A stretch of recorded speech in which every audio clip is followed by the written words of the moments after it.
అదే RTV app వార్తల్ని క్షణాల్లో చదివే అవకాశం ఉంటుంది. ఒక న్యూస్ పేపర్, ఒక టెలివిజన్ ఛానల్ మీ చేతుల్లో ఎప్పుడూ ఉంటాయి. పీడిత ప్రజల గొంతుక, ప్రజా యుద్ధ నౌక, ప్రజా కవి, కళాకారుడు కామ్రేడ్ గద్దర్ మొదటి వర్ధంతిని అనంతపురం జిల్లా కేంద్రంలోని జిల్లా పరిషత్తులో బహుజన యువసేన మరియు సామాజిక న్యాయ వేదిక ఆధ్వర్యంలో నిర్వహించడం జరుగుతుంది. మరి ఈ మొదటి వర్ధంతికి ఉమ్మడి జిల్లా నలుమూలల నుండి అధిక సంఖ్యలో ప్రజలు, ముఖ్యంగా బడుగు బలహీన వర్గాలు, అణగారిన వర్గాల ప్రజలంతా భాగస్వామ్యమై కామ్రేడ్ గద్దర్ ఆశయాలను ముందుకు తీసుకుపోవడానికి, ఆ ప్రజాయుద్ధ నౌక గద్దర్ని మరోసారి స్మరించుకోవడానికి ఏర్పాటు చేసినటువంటి ఈ మొదటి వర్ధంతిలో అందరూ భాగస్వాములు కావాలని చెప్పేసి మేము కోరుకోవడం జరుగుతుంది. మరి అదే సందర్భంలో కామ్రేడ్ గద్దర్ గారు అనంతపూర్ జిల్లాతో చాలా అవినాభావ సంబంధం కలిగినటువంటి వ్యక్తిగా మేము భావించుకొని ఆ మహా విప్లవ కవి మరియు ప్రజా గాయకుని ఖచ్చితంగా గుర్తించుకోవాలి, స్మరించుకోవాలి. ఆయన అడుగుజాడల్లో ఆయన కోరుకున్నటువంటి నవ సమాజాన్ని నిర్మించుకోవడానికి పునాదులు వేయాలన్నటువంటి సందర్భంలో ఆయన్ని మరోసారి గుర్తు చేసుకోవాలన్నటువంటి ఉద్దేశంతోనే ఈ మొదటి వర్ధంతి సభ నిర్వహించుకోవడం జరుగుతుంది. మరి కామ్రేడ్ గద్దర్ గారు అతి చిన్న వయసులోనే అత్యంత ఎస్సీ కులంలో పుట్టినప్పటికీ ఆయన అణచివేత, దోపిడీ, మోసాలకు గురవుతున్నప్పటికీ ఏమాత్రం చెల్లించుకోకుండా ఉన్నత విద్యను అభ్యసించి ఒక ప్రభుత్వ ఉద్యోగాన్ని గతంలోనే, అంటే ఏ రోజైతే ఈ పీడిత ప్రజలపై దాడులు, దౌర్జన్యాలు జరుగుతున్నాయో అటువంటి తరుణంలోనే ప్రభుత్వ ఉద్యోగం పొందినప్పటికీ పేద ప్రజల కోసం తన జీవితాన్ని అంకితం చేయాలి, పేద ప్రజల బాగు కోసం నేను జీవించాలి అని చెప్పేసి తన ఉద్యోగాన్ని సైతం రాజీనామా చేసి దీర్ఘకాలికం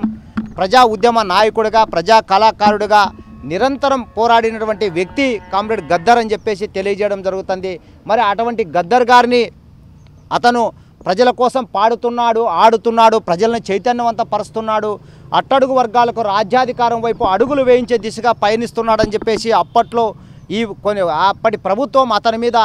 చంపివేయాలని చెప్పి, ఇతను చంపితే తప్ప ఇతని పాట ఆగిపోదు, ఈయన ఆట ఆగిపోదు అని చెప్పేసి తూటాలు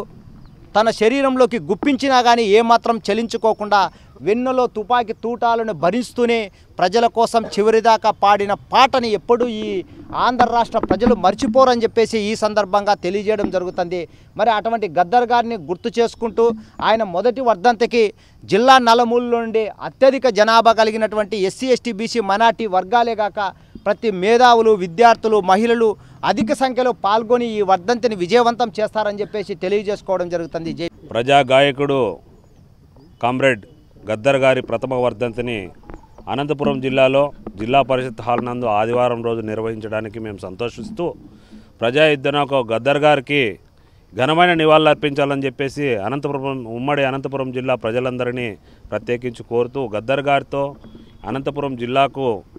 చాలా అవినాభావ సంబంధం ఉంది. గతంలో ఎన్నోసార్లు అనంతపురం జిల్లాని ఆయన సందర్శించి ఆయన పాట ద్వారా, మాట ద్వారా ఎంతోమందిని ఉత్తేజం చేసి ఈ రోజున సమాజ నిర్మాణం కోసం ఆయన చేసినటువంటి కృషిని కొనియాడుతూ ఆదివారం రోజు తలపెట్టిన ప్రోగ్రాంను అందరూ సక్సెస్ చేయాలని చెప్పి సందర్భంగా ప్రతి ఒక్క మేధావులను, బహుజనుల్లో అందరినీ విన్నవించుకుంటూ ఈ యొక్క ముఖ్య సమావేశానికి గద్దర్ నివాళులు అర్పించడానికి ముఖ్య అతిథులుగా గద్దర్ గారి కూతురైనటువంటి విమలక్క గారు, వెన్నెలమ్మ గారు, విమలక్క గారు అరుణోదయ కళానాట్య మండలి ఆంధ్రప్రదేశ్, తెలంగాణ ఇన్ఛార్జ్ అయినటువంటి విమలక్క గారు, మిగతా హైదరాబాద్ నుంచి గాయకులందరూ వస్తున్నారు. ఖచ్చితంగా ఈ యొక్క గద్దర్ గారికి మనం ఖచ్చితంగా ఘన నివాళిని అర్పించాలని చెప్పి సందర్భంగా తెలియజేస్తూ ఈ యొక్క అనంతపురం జిల్లాలో అందరూ కూడా విశేషంగా తరలి వచ్చి ఈ యొక్క గద్దర్కి నివాళులు అర్పించాల్సిందిగా మరీ కోరుతున్నాం.